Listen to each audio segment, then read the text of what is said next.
Finally gave me numbers, but they're jumpy.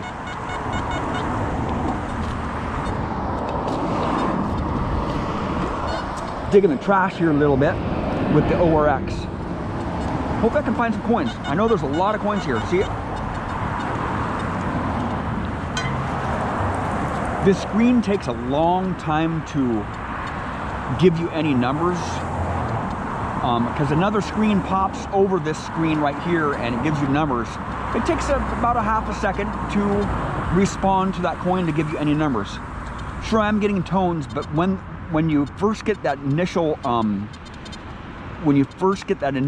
target response from the machine, it gives you high numbers and then numbers drop down. That's what I've noticed with the ORX. Oh, this is my first coin in the trashy permission here. Hope it's my first coin.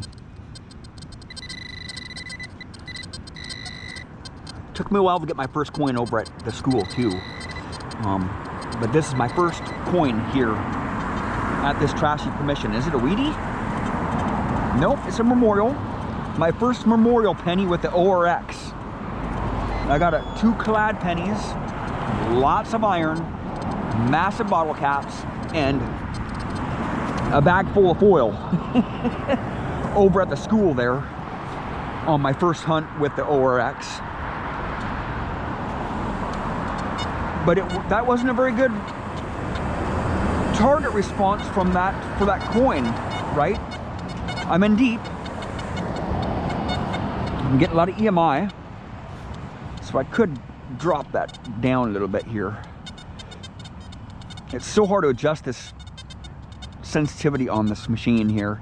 The user interface on this ORX is not very good.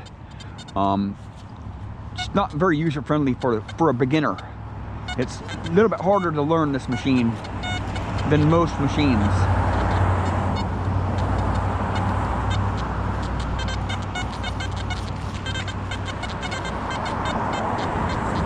See how it's not giving me any numbers there? Now it finally gives me numbers. 3.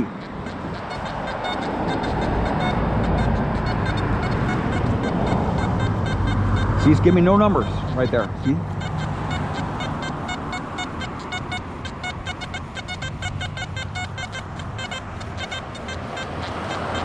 I'm gonna raise my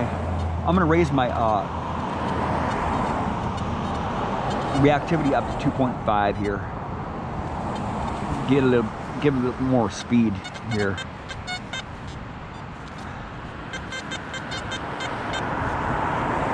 And when you're in the menu there, you have to X that menu before you can start detecting, because it doesn't give you any numbers. It doesn't give you any target ID numbers. So you have to X that menu.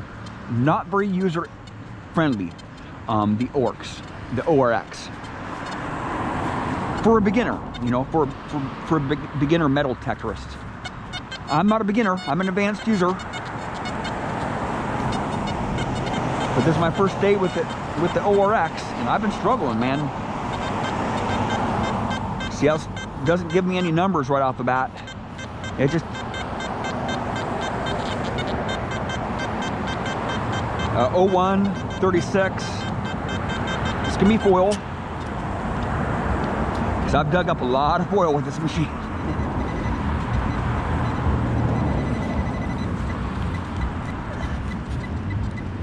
Lots of foil with the machine. I know the foil signals, man. Okay, there we go. Some more foil. And I want a machine that's going to perform in the foil, because you find a lot of coins in foil, around foil, right? And this machine is doing good, I guess. I guess it's doing good. I've been struggling with it. I can't hear my detector, right? And it doesn't have any volume control on it, so I'm stuck with just one volume level with it. I know there's massive coins out here. There's a coin right there. There's a lot of coins in this permission. A lot of clad, surface clad. And there's deep relics too. But it'll take a long time to get those deeper relics. probably a bottle cap or something. Most likely because I see some broken glass in the soil there. Probably a bottle top. A lot of glass in here. Probably a bottle top. Okay, that sounded like a coin though. Right there? Is that a coin ball? No. Gotta go easy with it because I don't want to get cut up. Okay, so on the surface.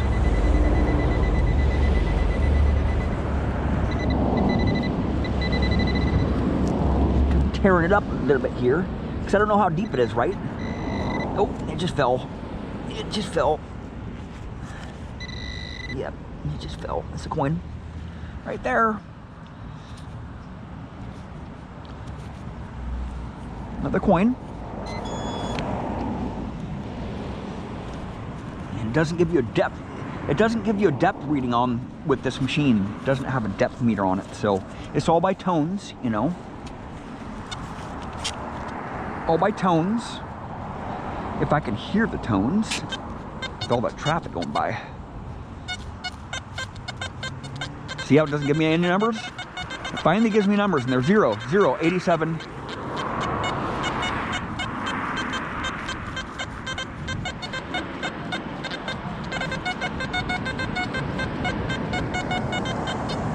This one's really scratchy.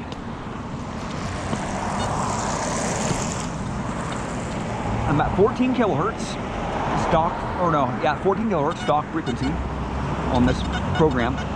77. So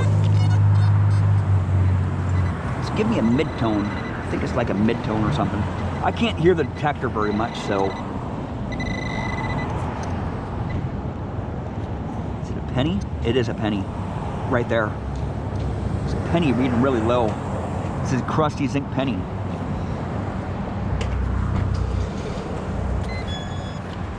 So, you know,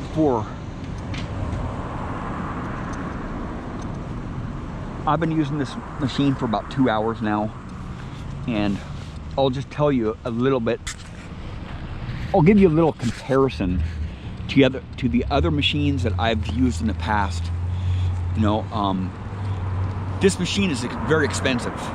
The coils are very expensive for it, and it doesn't have really a lot of settings, and it's not very user-friendly. The interface on it's not very user-friendly, and it doesn't really go that deep. But I'm gonna try to dial this machine in here in this really trashy permission to get some relics out, some shallower relics in the iron, because there's a lot of iron. There's just massive iron around this foundation here. And other machines that I've used in the past have been a lot easier to use at first.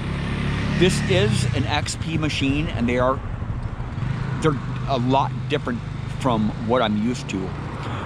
It's a multi-frequency machine, but it's not simultaneous. You know, it's a single frequency. You can run it single frequencies at a time, but there's a lot of options of different frequencies. But really to make a difference, when you're changing frequencies, to make a big difference, like if there's EMI, if I have a multi-frequency machine and I want to get rid of some EMI, I'll just switch the frequency or just go out of multi-frequency. For it to have any effect on EMI, you have to go at least 5 kilohertz difference to get rid of that EMI.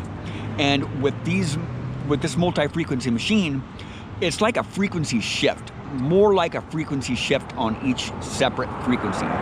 So there's 3 frequencies on this machine, and then you can frequency shift on them, and the frequency shift doesn't really do much. I've only used the machine for a couple hours, but I've been struggling a lot with it.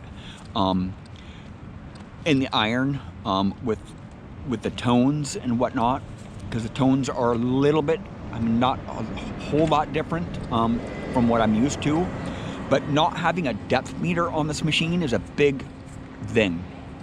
To learn a machine at first, you have to know how deep your targets are, or you're just going to struggle. And with this machine, it doesn't have an iron volume level iron volume adjustment, and it doesn't have a volume adjustment. So those are huge things when you're first starting out. You know, you have just one volume setting, just not very loud machine, you know. So I'm around a lot of traffic here. Sure, out in the field, you know, you get a lot of EMI and you can adjust the frequencies, but this machine is so expensive, man. The coils are $300 for this machine, and I just don't know if I'm going to continue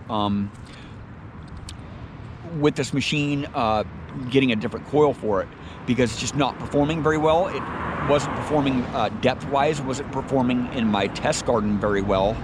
And I tried to dial it in a little bit there, and it still just wouldn't perform, especially in the stock programs, that 5 and 6, the coin programs, they did nothing. So you have to basically set up those programs, coin 5 and 6, to your preferences, because they're not going to hit coins. They're not going to hit coins right out of the box. You know, with those stock programs, you have to adjust those. And with my other machines, they're very intuitive, very fluid, very easy to learn. Even the Amphibio was very easy to learn, and it's a high-end machine. This is considered like a mid-range machine, but if you want another coil, it's going to cost you $300, you know? And really getting a different coil on your machine is like getting a whole different machine. And, you know, I can't really justify spending $300 on another coil for this machine if it's not really going to perform that great. I had really high hopes for this machine, but I'm going to continue on this permission here, try to smack a few more coins out. It's doing good here already, kind of good, but I'm going to see if I can smack a few more coins right in the strip right here. There's a bar right there, and then there's a dispensary, pot dispensary, and a market right there, and I found hundreds and hundreds of coins just right in this strip right here, and there's hundreds of more. I'm going to try to get some coins out with this coin program, the Deep Coin program. Thank you for watching. Please subscribe.